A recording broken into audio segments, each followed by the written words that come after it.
Oh, what a night. We've spent months here at Showcase building up to Hollywood's biggest awards ceremony, the Oscars, and it's something we now know we'll be talking about for a long time to come. If you haven't already heard, there was a mix-up with the envelopes in the Best Picture category, which led to the wrong movie name being announced. Here's how things unfolded. Stars showed up at the Dolby Theatre in Los Angeles in their sharpest outfits for the Academy Awards.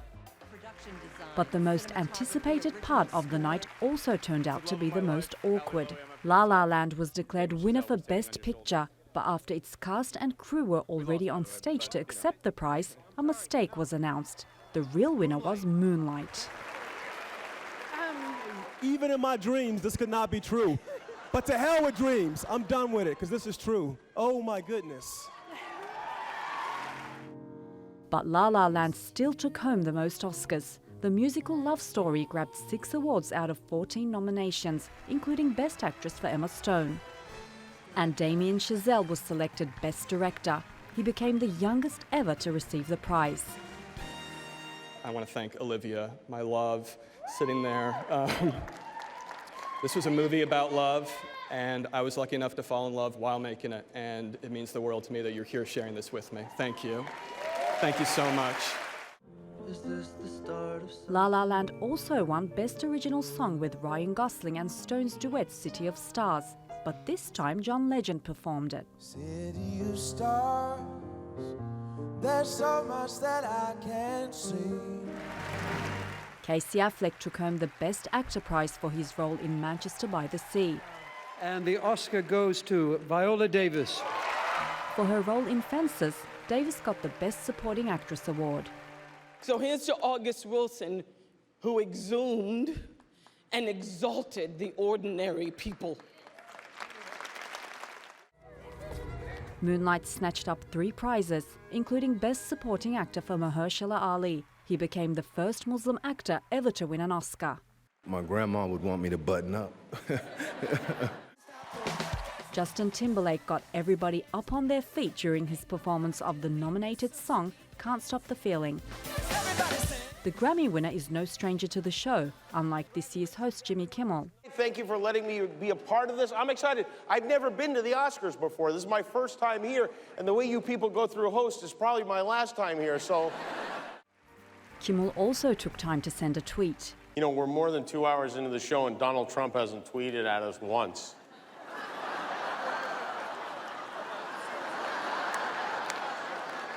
Is that okay to say? Great performances, politics and a surprise ending. This year's Academy Awards made one of the most unforgettable wrap-ups of the awards season. But keep my place and the empty chair. Joining me now is film critic Jason Solomons from London to discuss this extraordinary TV night. Hi, Jason. Hello. What happened? I'm still laughing, but it's very bizarre. Well, I mean, it is the most bizarre television I've ever seen, especially at the end of a marathon night. You ended up with this total chaos on stage when people saying, well, the wrong film won. Well, in fact, in my opinion, the right film did eventually win, which was Moonlight. But how did we end up with Warren Beatty given the wrong envelope to read out? That's the key thing here, and people will want that explaining. Now, what happens is that what happened really is 2 accountants, one called Brian, the other called Martha, they mucked up. They're the people that hold the envelopes, if you like, from PricewaterhouseCoopers, one of the largest accounting firms in the world. They've been doing the counting of the Oscar ballots for nearly 80 years now, and what they have 2 sets of envelopes. So there's 48 envelopes in total for 24 awards, in case the wrong envelope goes to the wrong person. Well, it's never happened in all these years of Oscars until tonight. No one quite knows how Warren Beatty ended up with the same envelope that had just gone on beforehand, Emma Stone for Best Actress. Now, Emma Stone had 1 copy of that envelope with her. Well, how did Warren Beatty end up with the other one? That's the question. He ended up reading that out, total chaos ensuing, La La Land thinking they'd won, giving their acceptance speech, when suddenly those 2 accountants, Brian McCullen and Martha Ruiz, burst onto the stage, taking back the envelopes they'd given to La La Land's presenters, giving them out instead to the sort of Moonlight presenters, like they were sort of Chinese New Year, gifts kind of showering on people. There were 5 Oscars on stage at one point, and I've counted. Warren Beatty's holding one.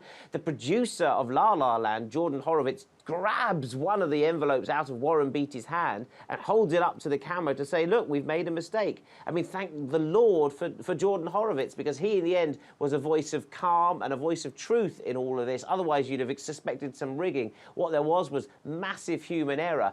In the end, Moonlight won, which was a shock in itself. So you had a double whammy of not only getting it wrong, but Moonlight, it was a huge shock for it to beat La La Land anyway. I'm still flabbergasted, and it happened hours ago. So obviously you were happy about that outcome. What about everything else? Were you annoyed or happy about the rest of the results? No, I think it's a brilliant result for cinema. Look, I happen to love La La Land as well, so in a way I found these two very difficult to separate. I think they both represent, as I've said on this show before, a new wave in Hollywood. Damien Chazelle, the director of La La Land, who won Best Director on the night, is at 32 years old, is the youngest Best Director we've ever had. Moonlight is the lowest budget film ever to win the Best Picture Oscar. It's certainly the only film with an all-black cast to do so as well. So you've got 2 record-breaking films there that both, I think, change the way that cinema is going in Hollywood. It's a fresh, new wave of talent that broke all over that stage. And in the end, it was kind of apt that sort of the two of them ended up, in a way, sharing the prize, although obviously the big one has gone to Moonlight, and I am delighted and thrilled for it. It's a sort of film that they don't make in Hollywood. They make it more in Asia. It reminds me of, like, Wong Kar-wai films, that sort of thing. It's sensuous, it's soulful, and I think it's an extraordinary sort of turn of events for it to carry off such a big prize, because it's such a tiny film. But I think it really changes the way that people will view cinema, certainly black cinema, certainly gay cinema, and certainly low-budget indie cinema as well. I think that's the real shift we've seen. Jason, thanks for joining us. It's always a pleasure talking to you.